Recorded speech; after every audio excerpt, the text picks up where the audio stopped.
Bueno, vamos a continuar con el tercer capítulo del Principio Divino. Espero, estimados televidentes, que al compartir esta conferencia ustedes ya hayan estudiado el primer capítulo, que es los principios de la creación, que hayan podido conocer un poco sobre el ideal de Dios, sobre el deseo que Dios tenía al crear el universo, al crear a la humanidad, al crearnos a cada uno de nosotros. Luego, ver que porque ese ideal no se dio en un momento dado a través de ese primer hombre y esa primera mujer. ¿Por qué? Porque vino la caída, se dio la caída. Espero, estimados televidentes, que ustedes hayan estudiado muy profundamente y si no lo han hecho, les recomiendo que ustedes estudien esas dos conferencias que se dan aquí en su canal Telepaz, Canal 52. Ahora, vamos a estudiar la misión del Mesías. ¿Por qué tenemos que estudiar la misión del Mesías? Porque en el capítulo anterior estudiamos que el ser humano cayó bajo el dominio de ese ser malo, valga la redundancia, malo en el sentido de Satanás, a ese ser que nosotros llamamos. El mundo está más del lado del mal que del lado del bien. Vemos más maldad en el mundo. Por lo tanto, la misión del Mesías es fundamental de entender para poder nosotros percatarnos de que Dios a lo largo de la historia está tratando de restaurar ese ideal que nosotros vimos al principio, en el primer capítulo, el ideal de Dios, ese capítulo tan precioso como lo es los principios de la creación. Pero ahora vamos a estudiar la misión del Mesías. Estimados televidentes, algo que yo quiero recalcar al iniciar esta conferencia. Primero que mediten ustedes sobre lo que significa la palabra Mesías. ¿Qué significa para usted la palabra Mesías? Si yo hago una pregunta a usted, usted en este momento estaría pensando, ¿qué significa para usted Mesías? Resulta que vamos a tener percepciones diferentes, incluso siendo personas de la misma fe. Me imagino que ustedes son cristianos, yo también me considero cristiano, pertenezca a una línea religiosa de la cual provengo en mi familia, pero en el cristianismo, incluso las mismas personas dentro del cristianismo, tenemos percepciones diferentes de lo que significa la palabra Mesías. Ahora vayámonos más largo.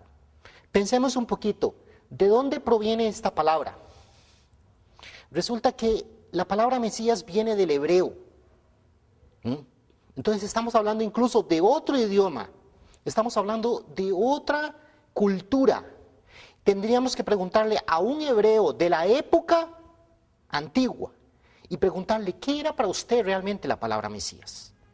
Eso es muy importante, estimados televidentes, porque al hablar del Mesías hay una gran cantidad, desgraciadamente, de dogmas dentro del cristianismo que nos hacen pensar algo que no es lo que originalmente se había concebido al hablar de esta palabra del Mesías.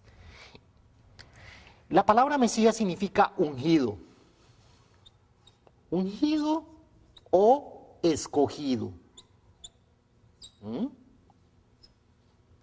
Aquí no estamos hablando de Dios. El Mesías es Dios. No, señores. Tenemos que irnos cambiando nuestra mentalidad. Recordemos que después de que Jesús, hace 2000 años, fue por el camino de la cruz, pasaron casi 400 años para que el cristianismo fuera reconocido en Roma. Y durante estos 400 años surgieron una gran cantidad de ideas. Y cabe decirlo nuevamente, dogmas, estimados televidentes, dogmas que han causado una gran negativa en cuanto a consecuencias en nuestra vida de fe, porque decidieron muchas cosas cruciales sobre la figura de Jesús. Jesús, en ningún pasaje bíblico dice Jesús. Dígame usted en qué pasaje bíblico dice Jesús, yo soy Dios. En ningún pasaje bíblico, en ningún evangelio, Jesús se proclamaba a sí mismo Dios. ¿Mm? Eso es muy importante. Debe darnos cuenta cómo concebían los de aquella época, las personas de aquella época, la palabra Mesías. Mesías es una persona escogida. Hubieron muchos ungidos a lo largo de la historia. ¿Mm? El profeta Samuel ungió rey a Saúl. Ungió, ahí dice ungir. ¿Mm? El rey Saúl era un ungido, era un escogido para ser rey. Entonces, el Mesías era el que iba a ser ungido por quién, no por ningún profeta, iba a ser ungido por Dios, un escogido. Pero eso no implica que porque el que lo va a escoger como Mesías es Dios, implica que esa persona escogida representa ser un Dios. No quiere decir eso. Ya ahí estamos nosotros interpretando. Usted tiene una interpretación y yo tengo otra. Pero es muy importante reflexionar sobre la palabra Mesías. Mesías no significa Dios, Mesías significa ungido, escogido.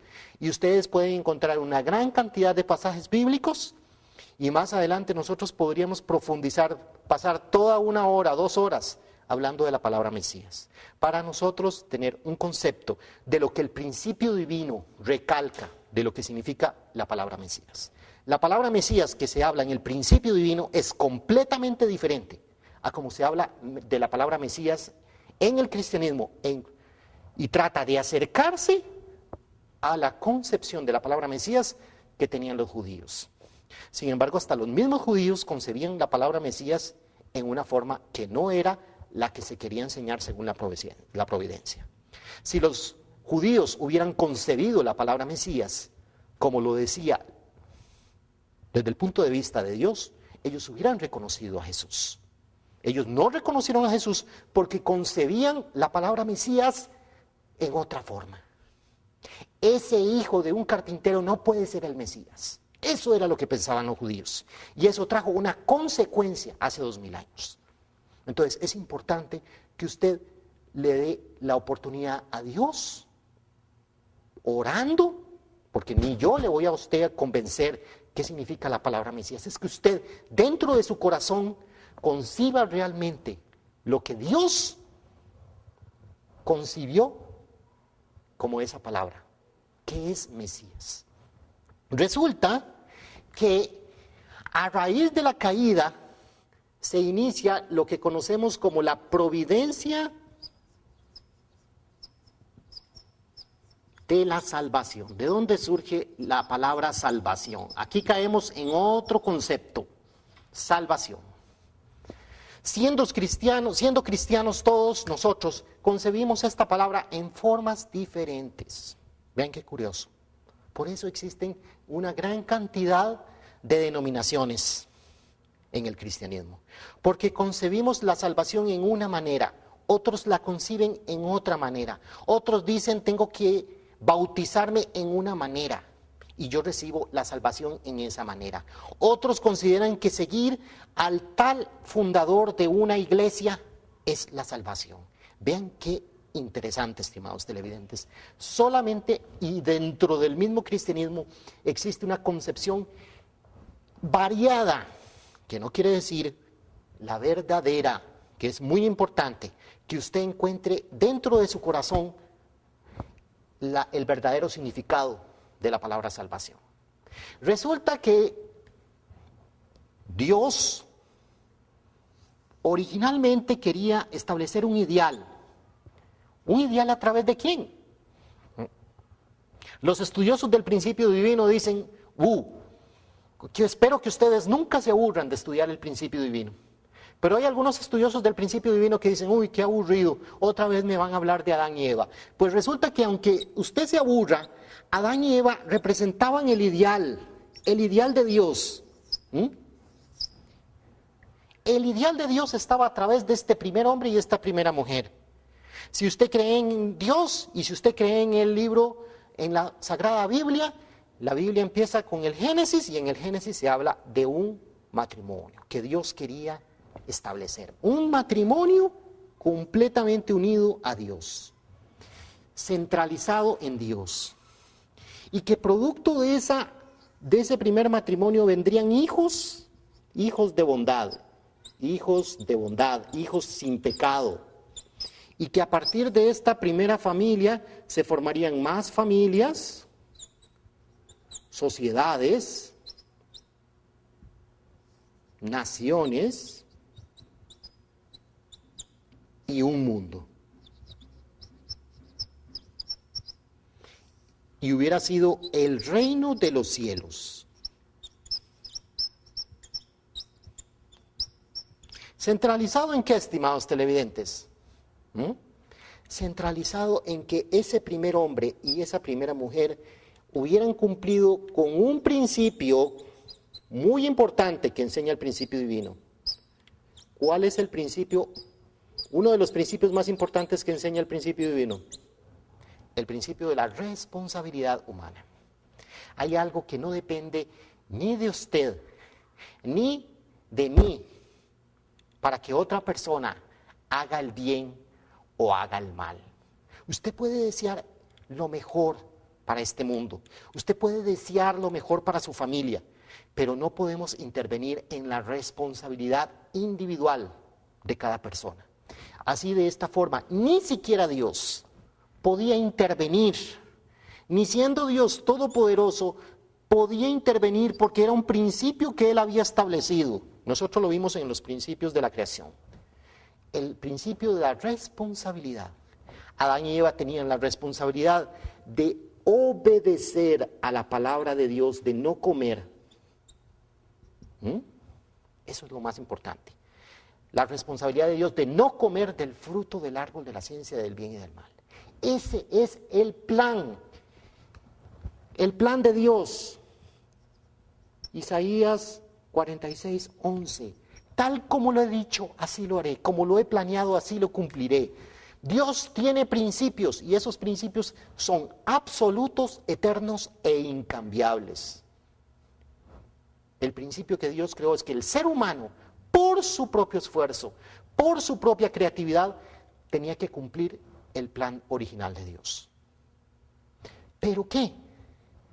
Ni siquiera Dios podía intervenir, porque hubiera sido reconocerle a Satanás. Pero ellos siguieron la palabra de Satanás, de comer. Se unieron a este ser. Y entonces Adán caído y Eva caída establecieron una unión, establecieron una relación no centralizada en Dios, una relación de amor no centralizada en el amor de Dios. Concibieron el amor entre un hombre y una mujer en una forma errada. Y aquí empieza la raíz del problema. La raíz del problema de la sociedad empieza en un hombre y una mujer. Resolvamos el problema de un hombre y una mujer y resolvemos todos los problemas de la sociedad. Pero aquí es donde nosotros, en la Federación de Familias para la Paz Mundial y a través de la enseñanza tan preciosa del principio divino, recalcamos que el problema empezó en un hombre y en una mujer. Y esta unión trajo hijos de bondad. Un hijo en que el hermano mayor, una familia en que el hermano mayor mata al hermano menor. Así empieza la historia humana. O así empieza la providencia que Dios tenía para establecer su ideal en la tierra. Hijos con pecados y se forman familias. Familias en conflicto, sociedades en conflicto, naciones en conflicto. Naciones en guerras, naciones en lucha, y se establece tanto en la tierra como en el cielo un mundo de tristeza, un mundo de sufrimiento, tanto en la tierra como en el cielo. Se establece un mundo de tristeza, un mundo de sufrimiento. Ese es el mundo en que vivimos. ¿Fundamentado en qué? fundamentado en una primera familia. Esto trae una consecuencia. ¿Cuál es la consecuencia? La consecuencia nosotros podemos entenderla pensando en lo que originalmente Dios quería. Dios quería que Adán y Eva fueran la imagen de Dios. Habíamos hablado de la imagen de Dios. ¿Qué era la imagen de Dios? Que Adán y Eva tenían que llegar a ser perfectos, como es perfecto vuestro Padre Celestial. Que ellos tenían que llegar a ser templos. ¿No sabéis que sois templos de Dios y que el Espíritu de Dios habita en vosotros? Si lo está diciendo Corintios, es porque todavía el ser humano no se percata de eso. No nos percatamos que realmente el Espíritu de Dios está deseando habitar dentro de nosotros, pero nosotros no se lo permitimos. Entonces, esto era el plan. El ser humano tenía que llegar a alcanzar la perfección. ¿El ser humano tendría pecado? No, no habría pecado. Ni siquiera estaba concebido en Dios, dentro de la mente y el corazón de Dios, de crear un mundo de pecado. Contradeciría completamente la concepción de lo que es Dios.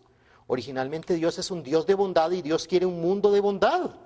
Entonces, dentro del plan original de Dios estaba que crearía un mundo sin pecado. No habría necesidad de salvación. Nadie estaría hablando. Si se hubiera cumplido el ideal de Dios, no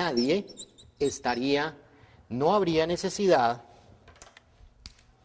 de salvación. No hubiera habido necesidad de estar hablando de salvación. No habría pecado. La mente del ser humano y el cuerpo del ser humano, la mente sería como el templo de Dios. Y así como la mente habita el cuerpo, Dios habitaría en cada individuo. Dios sería como la mente de ese individuo, donde, así como Jesús decía, no, quien ve a mí, ve al Padre. Jesús no estaba diciendo que yo soy Dios. Jesús estaba diciendo que dentro de Él estaba habitando Dios. Así como la mente habita en nuestro cuerpo, Dios habitaba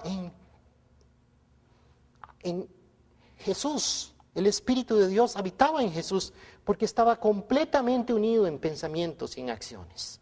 Y Jesús dijo, todos sean perfectos. Este es el ideal, este es el deseo de Dios. ¿Qué pasa? Resulta que estamos en esta situación. Después de la caída, el ser humano tiene pecado. Necesitamos de la salvación. ¿Por qué necesitamos de la salvación? Porque tenemos pecado. Necesitamos salvación. Nuestra mente y nuestro cuerpo está en contradicción. Tenemos contradicción. ¿Qué significa contradicción? ¿Usted tiene contradicción, estimado televidente? Usted en este momento me podría decir, no, yo no tengo contradicción. Pues si usted me pregunta a mí, yo tengo contradicción. Yo a veces hago cosas buenas y a veces hago cosas malas. Me lamento de hacer cosas malas. A veces pienso bien y a veces pienso mal. Entonces, soy una persona que a veces, o en la gran mayoría de las veces, se contradice. Estimado televidente, es importante que nos conozcamos, que somos realmente personas de contradicción.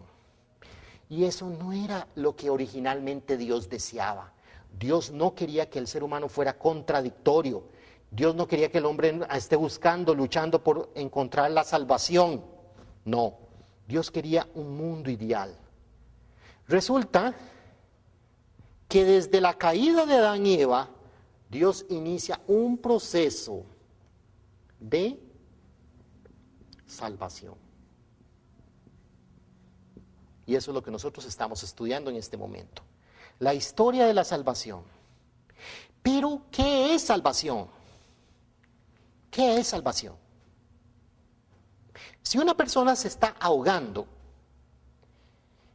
esa persona originalmente, en su estado normal, respiraba bien, podía hacer sus actividades normales.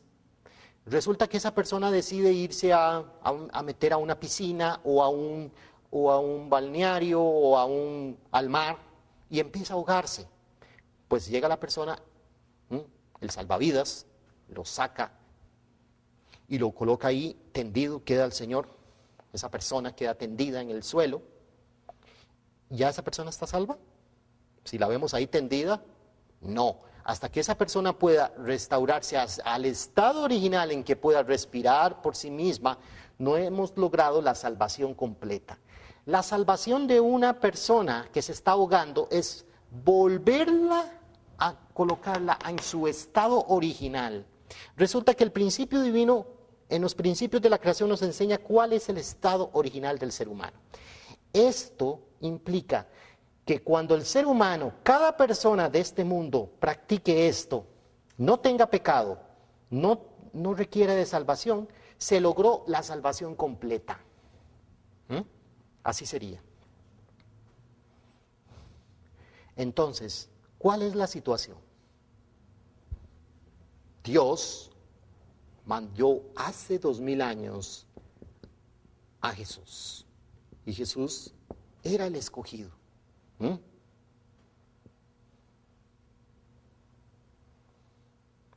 Jesús era el escogido, claro. En Corintios dice que Jesús era el segundo Adán.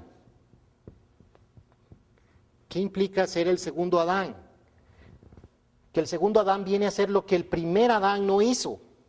Así de simple.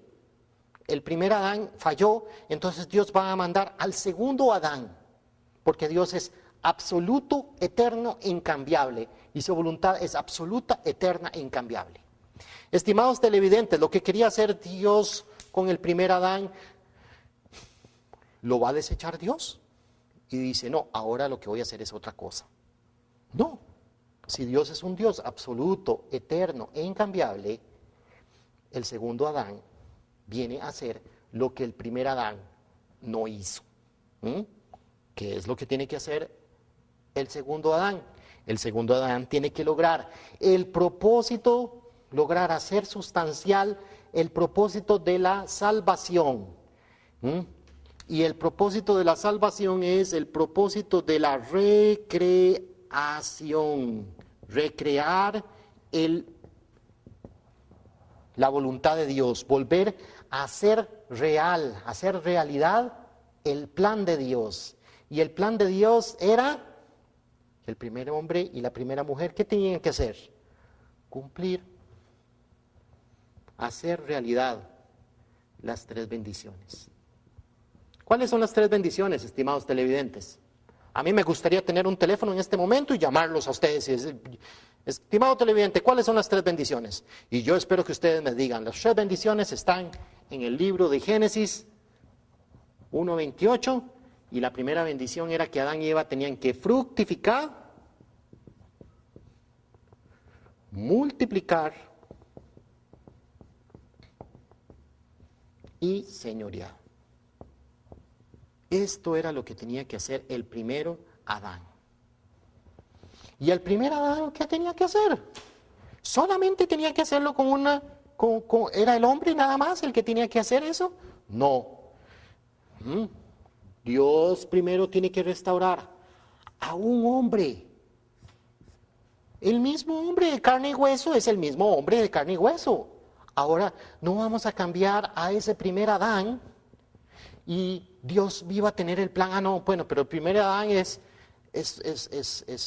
un hombre caído, falló, y ahora el segundo Adán lo voy a hacer Superman. ¿Y por qué Dios no hizo Superman a Adán? ¿Para qué se iba a complicar Dios en hacer todo lo que tenía que hacer y toda la historia de sufrimiento, toda la historia de derramamiento de sangre, de lágrimas, sudor y sangre a lo largo de la historia de la humanidad? Para enviar a otro segundo Adán. ¿Por qué no lo hizo con el primero? Pues, estimados televidentes, el primero, Adán, falló porque no cumplió su responsabilidad. Eso dice el principio divino. Y el segundo Adán, que es Jesús, tiene que cumplir su responsabilidad también. ¿Y qué pasó? Nosotros podemos leer Jesús en Hebreos 5:7, es el claro, un pasaje bíblico muy importante, donde habla de que Jesús cumplió con su responsabilidad. ¿Cuál era la responsabilidad de Jesús?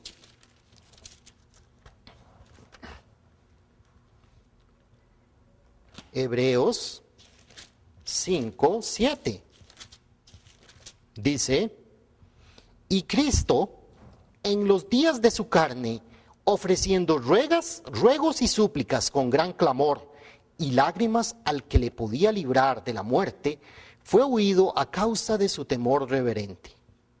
O sea, Jesús ofrecía ruegos, ofrecía oraciones profundas, con clamor, con lágrimas, orándole a Dios para librarlo de la muerte. Estimados televidentes, ¿de cuál muerte? De la muerte espiritual. De que estaba ahí Satanás constantemente seduciendo al Hijo de Dios para que cayera en el pecado. Jesús aún así se unía con lágrimas y con súplicas y con ruegos al que le podría librar de la muerte. Y aunque era hijo, por lo que padeció, aprendió la obediencia.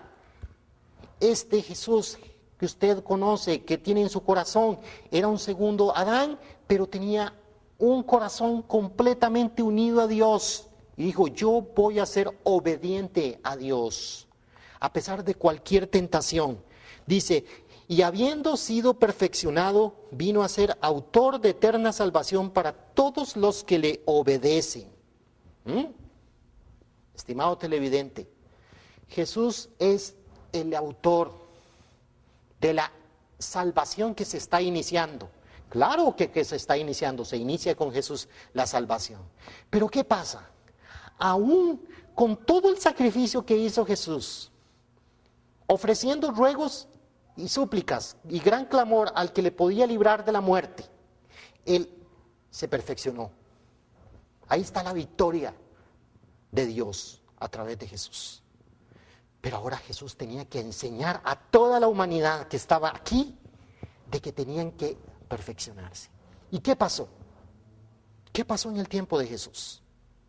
Resulta que Jesús no fue reconocido e incluso fue crucificado. Crucificado. Estimados televidentes, en la forma más degradante, como eran matados los malhechores, los asesinos, los violadores, las personas más malas, tenían que pasar por esta muerte que era la más humillante.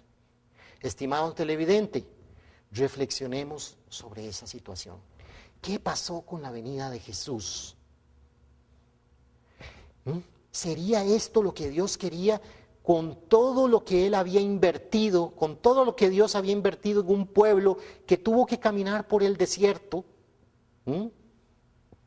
Que tuvo que ser sacado por una persona que sufrió tanto como fue Moisés, que fue probada una y otra vez en su fe. Un pueblo que fue probado, estimados televidentes, una y otra vez. ¿Para qué? Para que tuvieran fe. Ese era el fundamento más importante que tenía que construir el pueblo de Israel. Constituirse en un pueblo de fe. Ese era el deseo de Dios.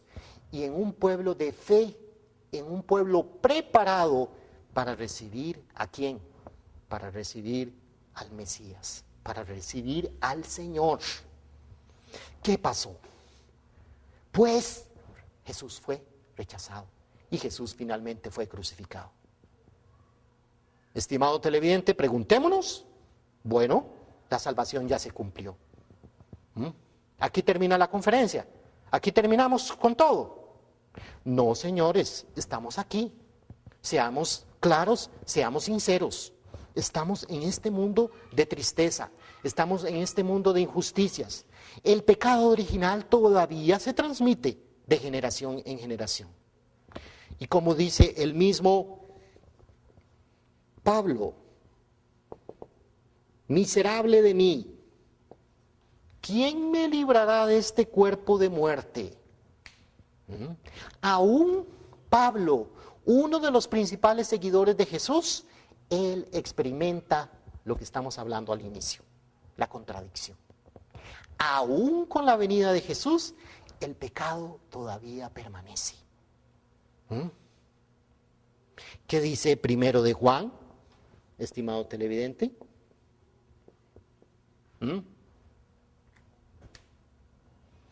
¿Qué dice? No hay uno solo bueno. Si dijéramos que no hemos pecado, le hacemos a Dios mentiroso y su palabra no está en nosotros. Primero de Juan 1:10. Usted puede decir, no, es que yo ya no tengo pecado. Si decimos que no hemos pecado, dice primero de Juan 1:10, le hacemos a Dios, ¿qué? Mentiroso. Usted y yo somos pecadores. Así es la realidad. Aún con la venida de Jesús, aún cuando nosotros seamos cristianos. Y estimados televidentes, vemos que hasta dentro del mismo cristianismo hay pastores que están en contradicción, como usted y como yo. Pastores que enseñan cosas hermosas, pero caen en la contradicción. Aún con la venida de Jesús, el pecado original todavía permanece.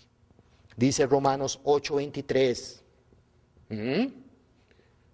Aún con la venida de Jesús, nosotros mismos que tenemos las primicias del Espíritu, nosotros también gemimos dentro de nosotros mismos, esperando la adopción, la redención de nuestro cuerpo. O sea, todavía el pecado permanece. El ser humano todavía tiene pecado. Todavía necesitamos salvación.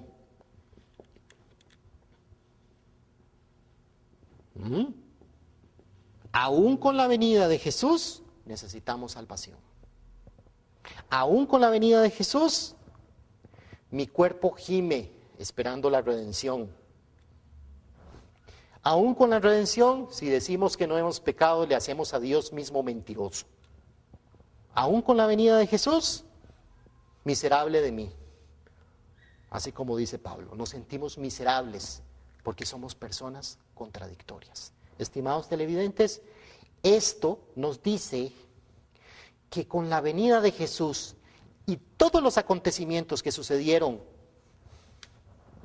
conforme a qué, a un principio muy importante, porque no estamos hablando solamente de la responsabilidad de Jesús, porque Jesús cumplió su responsabilidad. Jesús, ofreciendo ruegos y súplicas, Él se perfeccionó, como dice Hebreos 5:7. Pero ¿qué pasó? No solamente era la responsabilidad de Jesús, sino que había un pueblo que tenía que cumplir su responsabilidad. Eso es lo que quiere decir el principio divino. Estimado televidente, Jesús no pudo cumplir su misión. No lo estoy diciendo yo, lo está diciendo estos pasajes bíblicos. Lo enseña el principio divino, aclarando que la crucifixión de Jesús no era el plan original de Dios. Dios tenía otro plan. Dice 1 de Corintios 2:8, sabiduría. La sabiduría de Dios, la que ha permanecido oculta. Y se empieza a hablar de un montón de descripciones sobre lo que es la sabiduría de Dios. Pero al final de ese pasaje dice, la que ninguno de los príncipes de este mundo conoció, porque de haberla conocido, nunca hubieran crucificado al Señor de la gloria. Ese es un pasaje muy crucial, porque entonces nos pone a reflexionar. Estimados televidentes, entonces, ¿qué pasó? Los cristianos todavía no pueden eliminar completamente el pecado. Y curiosamente, recalcamos, Apocalipsis 22:20. Jesús dijo, ¿qué dijo Jesús en Apocalipsis 22:20? Vengo pronto. O sea, Jesús empieza a decir de que Él debe volver. ¿No era que iba a salvar a Jesús a toda la humanidad cuando Él estaba en la tierra? Pero Jesús dijo, yo vengo pronto, debo volver. Y con Apocalipsis y otros pasajes bíblicos se habla de que debe darse la segunda venida, que antes de la venida de Jesús nadie hablaba de una segunda venida. ¿Qué fue lo que pasó? Resulta que debemos primero recalcar lo que estamos diciendo. El principio divino lo explica muy claramente. Primero los discípulos. Por los discípulos de Jesús. Los discípulos de Jesús fueron los primeros en repudiar la crucifixión de Jesús. Fueron los primeros en estar en contra de lo que estaba haciendo el pueblo de Israel. ¿Qué dicen? ¿Qué dicen los discípulos de Jesús? Hechos 7, 51, 53. Duros de cerviz e incircuncisos de corazón. ¿Quién dice esas palabras? Esteban, el primer mártir. ¿Y por qué lo mataron? Porque él le dijo a los judíos que habían sido asesinos, que habían matado al Hijo de Dios. Así, los enojó, los hizo enojar. Y entonces Esteban se convirtió en el primer mártir cristiano. Eso está en Hechos capítulo 7, versículo del 51 al 53. Esteban se convirtió en el primer mártir cristiano.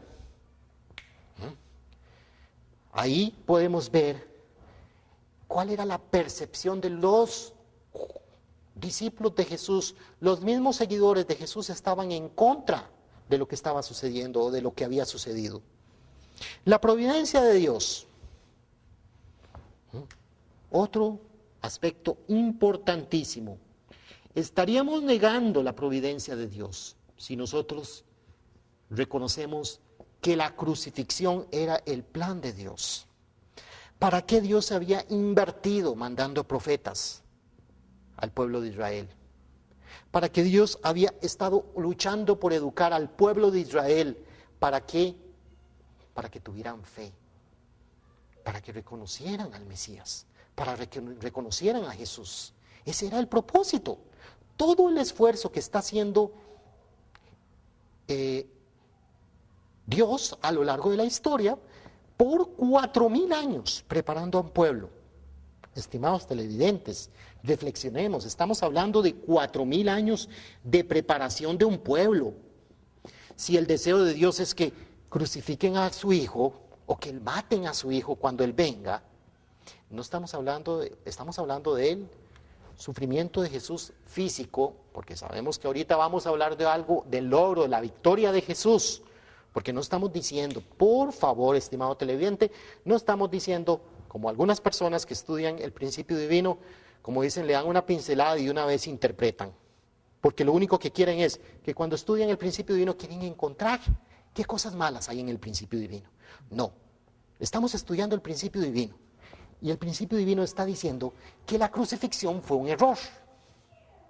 No estamos diciendo que Jesús fracasó.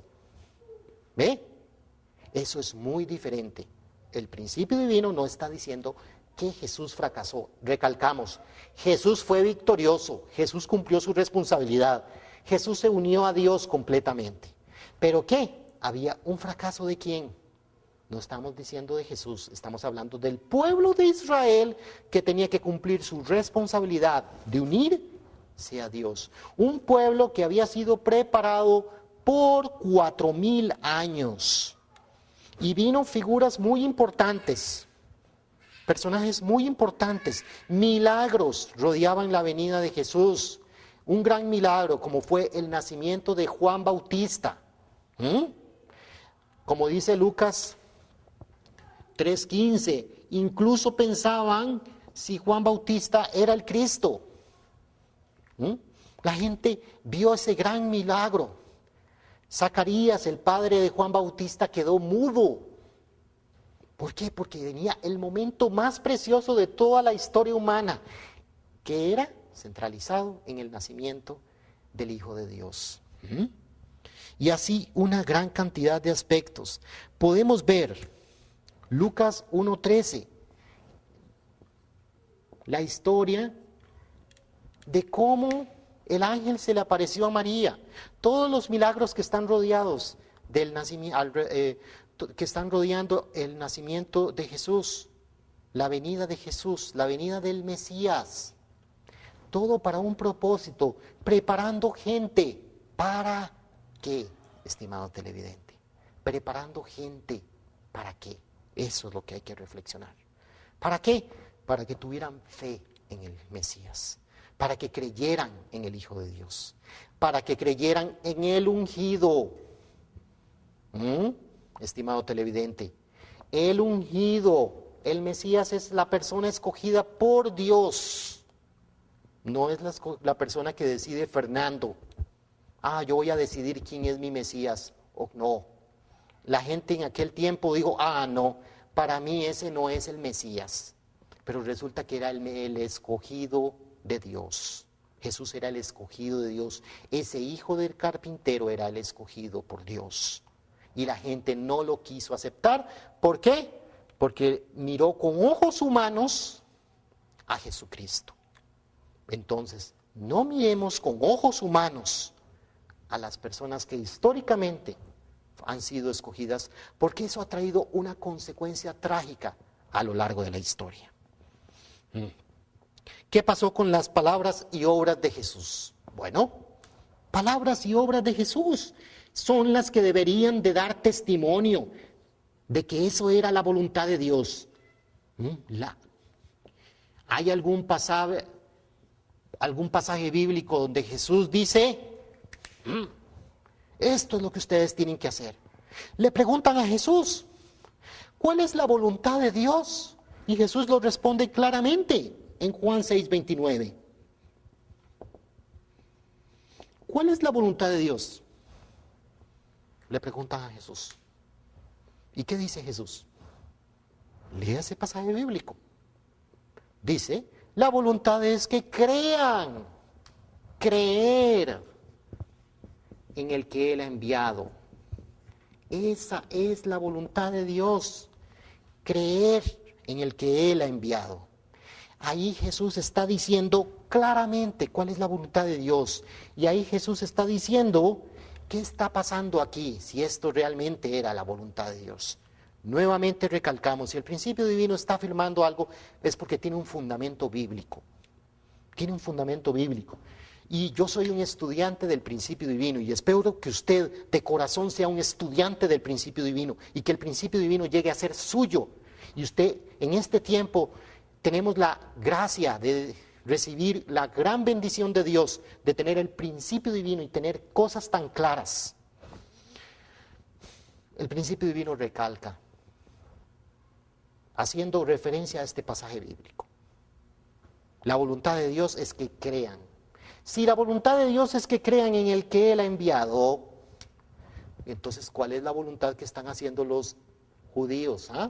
Estimados televidentes, sin contradicción, la voluntad que está haciendo el pueblo de Israel de crucificar a Jesús es la voluntad ¿de quién? De no creer. De Satanás. Así es. Si la voluntad de Dios es que crean en el que Él ha enviado, lo opuesto es no creer. Lo opuesto de hacer la voluntad de Dios es hacer la voluntad de Satanás. El pueblo de Israel estaba crucificando al Hijo de Dios. ¿Por qué? ¿Porque era la voluntad de Dios? No, simplemente porque no creían que esa persona que estaban crucificando era importante. Así de simple. Jesús no tenía gente que lo estaba apoyando. ¿Dónde estaban los discípulos de Jesús en ese momento? No, Jesús estaba siendo crucificado completamente solo. Entonces, ahí está una palabra muy importante. Y ahí hay una gran cantidad de versículos. Juan 5, 39, 40.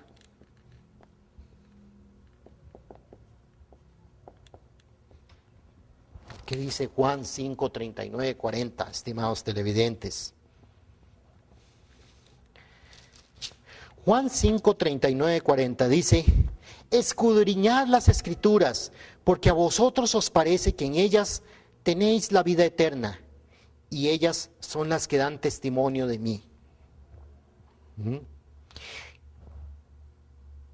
Un pasaje anterior en Juan 10, 38, Juan 5, 38 dice: ni tenéis su palabra morando en vosotros, porque a quien él envió, vosotros no creéis.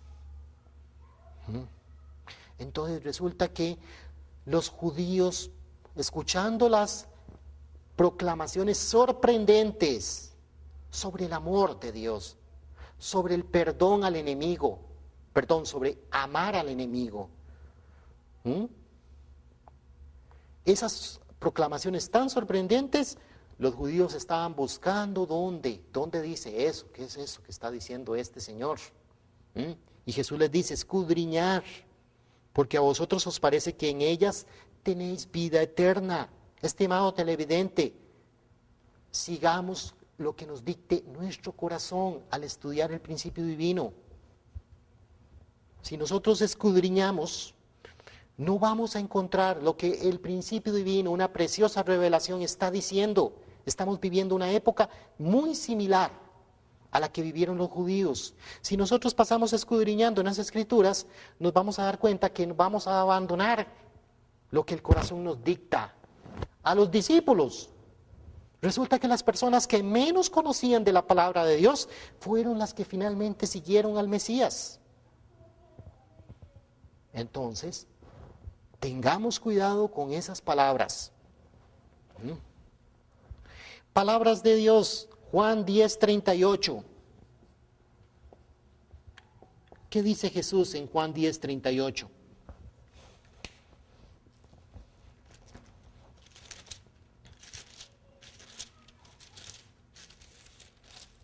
Juan 10, 38. Mas si las hago, aunque no creáis en mí, creed en las obras, para que conozcáis y creáis que el Padre está en mí y yo en el Padre. Creáis en mí, creed en las obras. ¿Cuáles obras está hablando aquí en Jesús? Estimados televidentes, ¿de cuáles obras está hablando Jesús? Jesús estaba haciendo milagros. ¿Y cuál es la razón de hacer milagros? Porque nosotros tenemos que conectar toda la providencia. El plan de salvación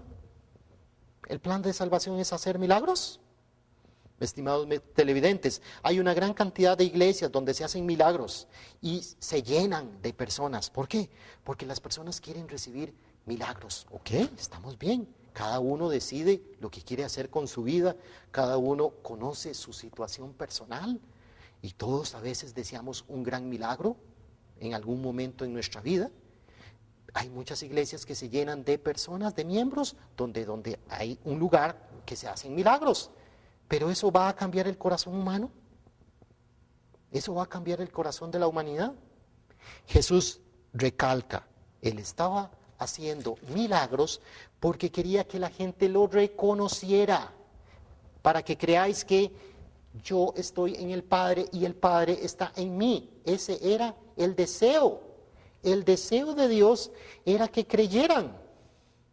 El deseo de Jesús, el corazón de Jesús, era que crean en el que Él ha enviado. Mateo 23, 37. ¿Qué dice Mateo 23:37?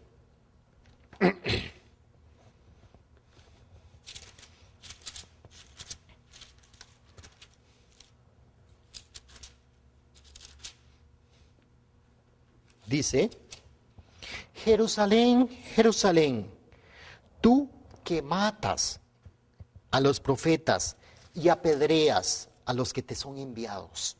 ¿Cuántas veces quise juntar a tus hijos como la gallina junta sus polluelos debajo de las alas y no quisisteis? Estimados televidentes, no perdamos el sentido de lo que estamos estudiando. Estamos tratando de encontrar dentro de las palabras y obras de Jesús algo que justifique la creencia que hay en el cristianismo de que la crucifixión de Jesús era la voluntad original de Dios. La voluntad original, estimados televidentes. Porque sabemos que hay un momento en que Jesús decide que voy a ir por el camino de la cruz. Claro que sí, estimados televidentes. Hay pasajes donde Jesús está completamente determinado. ¿Pero a raíz de qué? A raíz de que la humanidad ya había decidido qué hacer. Jesús ya sabía que el ser humano no iba a cambiar su forma de pensar. Jesús había hecho hasta milagros y Jesús está lamentándose que él hubiera deseado abrazar y cuidar, acurrucar como una gallina acurruca sus polluelos, pero no lo quisisteis. Así es como dice Jesús. Estimados televidentes, el resultado de la ignorancia y la incredulidad del pueblo de Israel está reflejado en las palabras de Jesús, en la providencia de Dios y en las mismas palabras de los discípulos de Jesús. Entonces, nosotros podemos ver una gran cantidad de pasajes. Si ustedes estudian, podemos darnos cuenta de todo lo que hace Jesús. Y viene todavía algo más. Mateo 26:39. Dice, yendo un poco delante, se postró sobre su rostro, orando y diciendo Jesús, Padre mío, si es posible, pasa de mí esta copa, pero no sea como yo quiero, sino como tú. Vean, qué increíble. Reflexione usted sobre esas palabras. Jesús mismo le está pidiendo a Dios no ir por ese camino. Hasta el mismo Jesús está diciendo que pase de mí esta copa. Y algunas personas dicen que es que Jesús tenía temor, tenía miedo. No, señores, de ninguna forma Jesús tenía miedo. Jesús está sudando sangre en el jardín de Getsemaní. ¿Por qué está sudando sangre en el jardín de Getsemaní, Jesús? Porque tenía miedo de morir. Jesús conocía de la vida eterna. Jesús tenía todo el pleno conocimiento de la resurrección. ¿Qué es lo que está preocupando a Jesús? Está conociendo. Conoce el dolor que viene. Conoce el dolor que van a sufrir sus seguidores. ¿Qué pasó con los 400 años después de la crucifixión de Jesús? Los cristianos, los mismos seguidores, él miraba a sus discípulos y sabía lo que les iba a pasar a ellos también. ¿Por qué? Por el gran pecado que había cometido, que iba a cometer en la humanidad. Ese pecado tenía que ser indemnizado. Más adelante nosotros hay un capítulo que estudiamos sobre las condiciones de indemnización. Si yo cometo un pecado, tengo que pagar indemnización. Tengo que pedir mínimo perdón. Adán y Eva en el jardín del Edén cometieron un pecado